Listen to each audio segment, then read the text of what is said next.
Hi guys, Hi, I'm Alexus, I'm Michi and we are PhD students. at the University of Hawai'i at Manoa. And today we're going to be telling you guys how we manage our time as busy PhD students. Yeah, so if you're struggling with managing your time, maybe you're a first year PhD student or a prospective PhD student, or you're in the middle of it and the roof is falling down on you. Caving in, maybe. Okay. We have some tips for you that helped us, and hopefully they can help you too. Yeah. What do you think is the one most important thing for managing your time? That's tough. But maybe the first step, I don't know if it's the most important, but the first step is to identify all of the things that you need to do, or maybe even going back, all of the things that you want to do. Let's say you have this big goal of you want to finish your dissertation and you probably also want to do something after, or develop certain skills, whether it's teaching, mentorship, whatever it is. Yeah, science outreach. Kind of just identify the things that are most important to you, what you need, and kind of what a timeline looks like for you, maybe.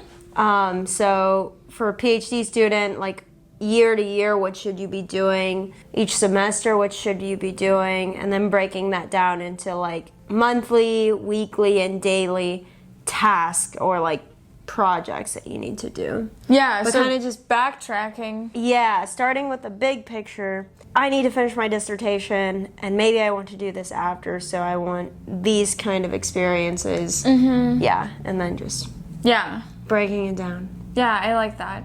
So if you know you want to have 2 semesters of teaching experience, and people start asking you if you want to teach this class, maybe you should be looking at your overall goal, and if your goal was to only teach 2 semesters, because you probably have other goals that you fill the other semesters with, maybe it's okay to say no to some of the teaching responsibilities. Yeah, definitely. Same with other responsibilities that you get asked for. Yeah, you can do all of these different clubs or organizations and things that are important to you, all of these leadership positions, and that looks good, but maybe just keeping in mind the why you're doing it. Is this actually something I need, or something that's going to bring me closer to my goal? Right. So you're not wasting time on things that aren't important to you or aren't moving you closer towards your goal. Yeah, I agree. I agree. Because we only have so much time. You can't do everything. Yeah, you can't do everything, but you can definitely do the things that are priorities for you. Yeah, I like that. Yeah, cool. That's more project management, I guess. I guess what's the next step once you identify the smaller task that you need to do to move yourself closer to the goal? How else do you manage your time? Maybe more on the week to week or day to day. What strategies do you use? So step 2 would probably be fitting that list of things you have to do into your calendar. So you're probably going to have lots of meetings. You might have teaching responsibilities. You might have, what's other things? Socials that you have to go to, or maybe, other events. Classes that you're taking.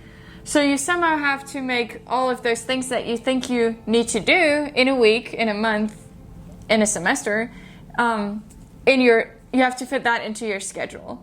And that's probably best done by, identifying your free times and then blocking them for the work that you have to do. So even though you don't have a class, you don't have a meeting, you don't have anything, Monday mornings from 10 to 1, if you want to do your lab work there, you're going to do your lab work there. That's where the slot for the calendar, and you're not going to let someone else push a meeting into there. Yeah. You have to stick to that, because or work like that is always flexible, so you could always move it to a different spot. But if you keep doing that, you're never going to do it. Yeah, plan it around your meetings, but keep it there. And make yourself unavailable for others when you're doing that kind of work. Yeah. Yeah, I think it's gotten better, and maybe you're able to just get more done the times when because I feel like if I just don't plan anything and don't have a calendar and I just go into the day, I'm not going to have any idea what I need to do. Like, maybe I know I have a billion things that I need to do, but maybe I'll just sit down and watch YouTube videos and check my email and procrastinate because, I don't know, you feel like you're doing something by checking emails, but really you're not doing the important things that are moving you closer to, like, actually finishing. Yeah. So I think, putting it in your calendar. It has to be in the calendar. Yeah, and then sticking to the calendar. Yeah, most importantly. So, like, if you scheduled that I'm going to do this, but someone wants to, like, schedule a meeting, say no if, like, if you had something planned during that time, and, like, find another time that works. Yeah. But definitely planning it. Yeah, the important thing is it doesn't have to be, not everyone has to use a calendar in the original or in the traditional sense, like a Google Calendar or your, like, notebook calendar. I've for a long time just used a to-do list where I put down every single thing that I want to get done in a month, in a week, and then I circled these things and said, this is Monday. Circled these things and said, this is Tuesday. Yeah. That works just as well. It doesn't have to be a calendar like that. It can be any system that works for you. If you want to put stuff on sticky notes, put it on your whiteboard or something like that. Yeah, whiteboards are really great too. Yeah. There's lots and lots of things you can do. You can use Notion to track you can use Notion to schedule your things that you want to work on. But yeah, make sure you have a plan for what you're going to do what day. Yeah, and that's also, like we said earlier, you're working from, like, the yearly to semesterly to monthly and to weekly, and then from that weekly list of everything you need to do, putting it in your calendar or, like, on your sheet of paper as, like, the 2 to 3 like, most important things that you need to do that day, focusing on that, and then whatever doesn't get done kind of, like, gets pushed to later in the week. Yeah. Okay.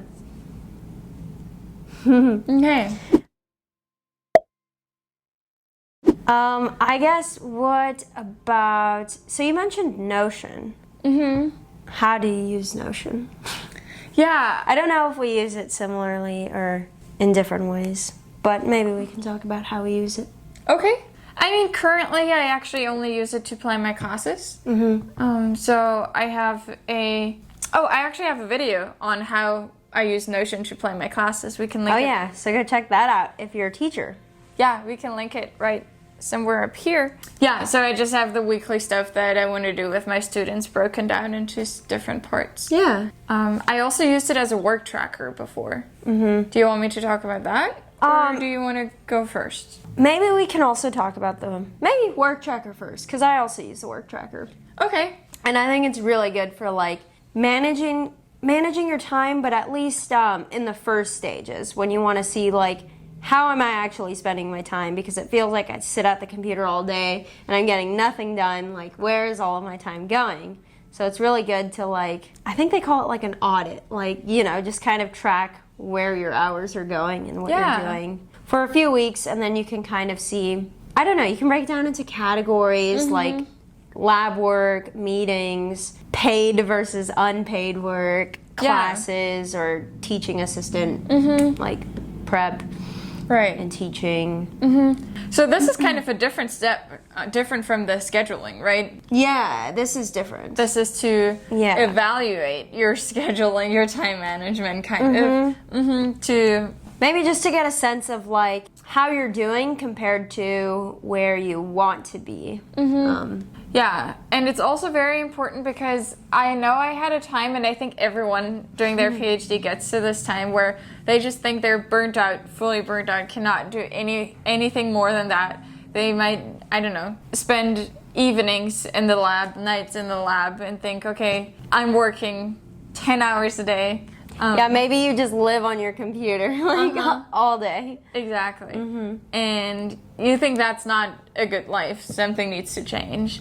So you track your hours and see, okay, am I actually working 12 hours a day? Yeah. Or am I just doing lots of busy work? Or, Yeah, not important things.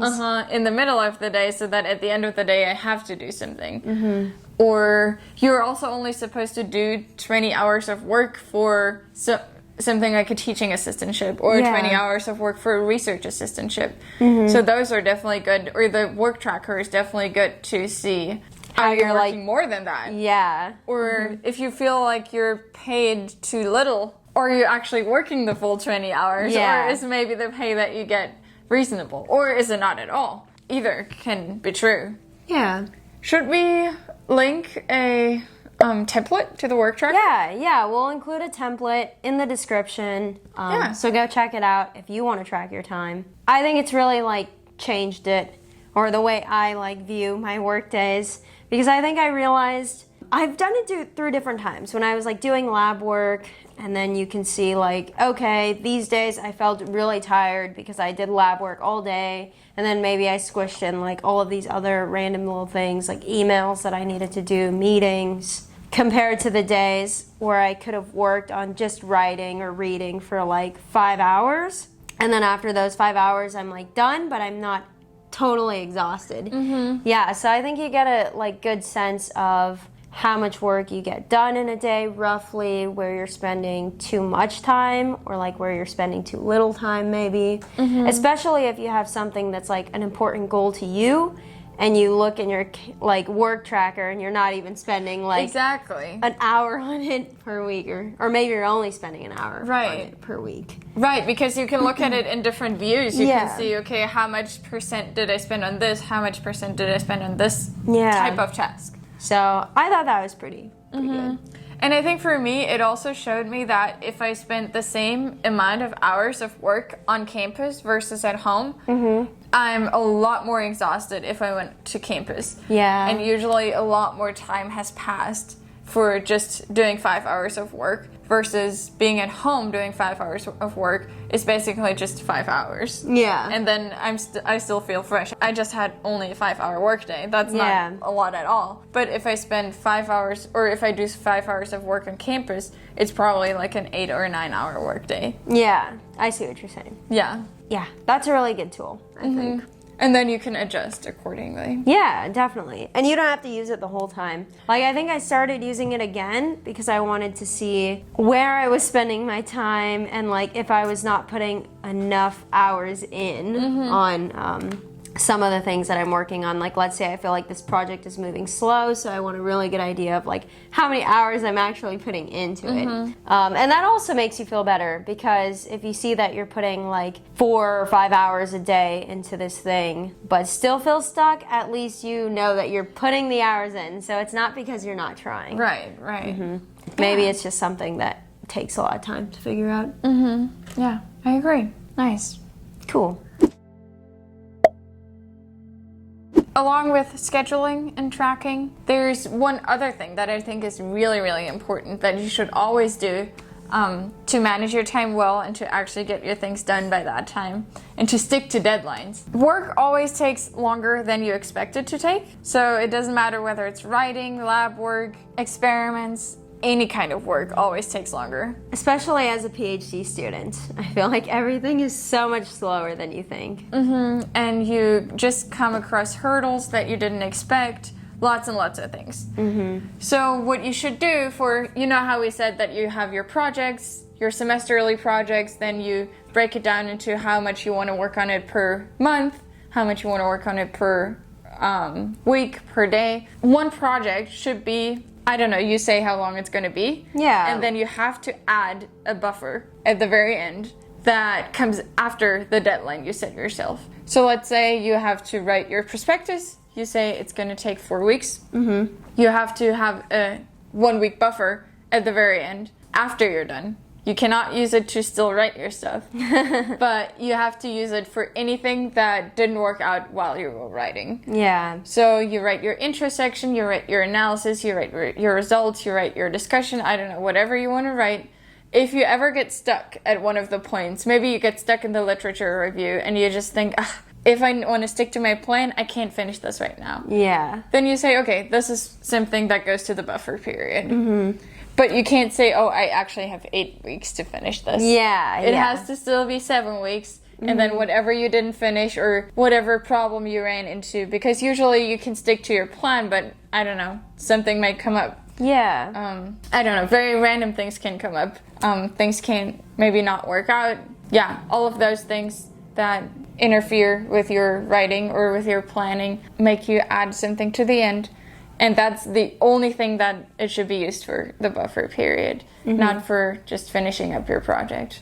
Yeah. Yeah, I think that's a good tip. You can also, like, I mean, if you get to that point and you're really done, then you have an extra week. Well, it's But- always good for proofreading. Yeah, that's what I was going to say. Reading over again, like, there's probably revisions that you could make or things that you could make better. Right. And it never goes smooth. No, yeah. You usually need more time than you expect. So, Yeah. that's good.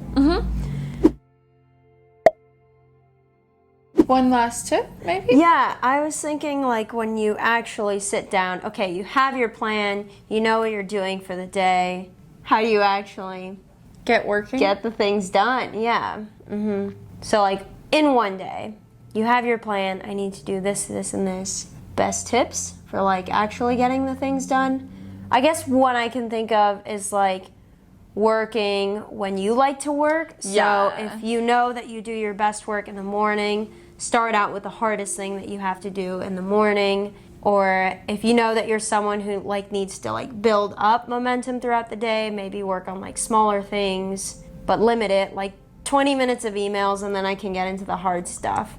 Or maybe you're a night owl and you do your best work at night, then go ahead and, like, start your work at, like, 5 p.m. or whatever is best for you. But just, like, identifying those times where you work best. Know yourself. Yeah, like you said, where you focus best, where you do your best work too. Yeah, if it's at home or on campus or at a coffee shop. Yeah, exactly. Just kind of making it easier for yourself. Or I guess what we also do is, like, play study with me's. Either film them, which focuses us to, like, really stay focused because you're being recorded, or playing them, our own or other ones that we see online. So if you want to study or do work or writing with us, you should definitely check out that playlist.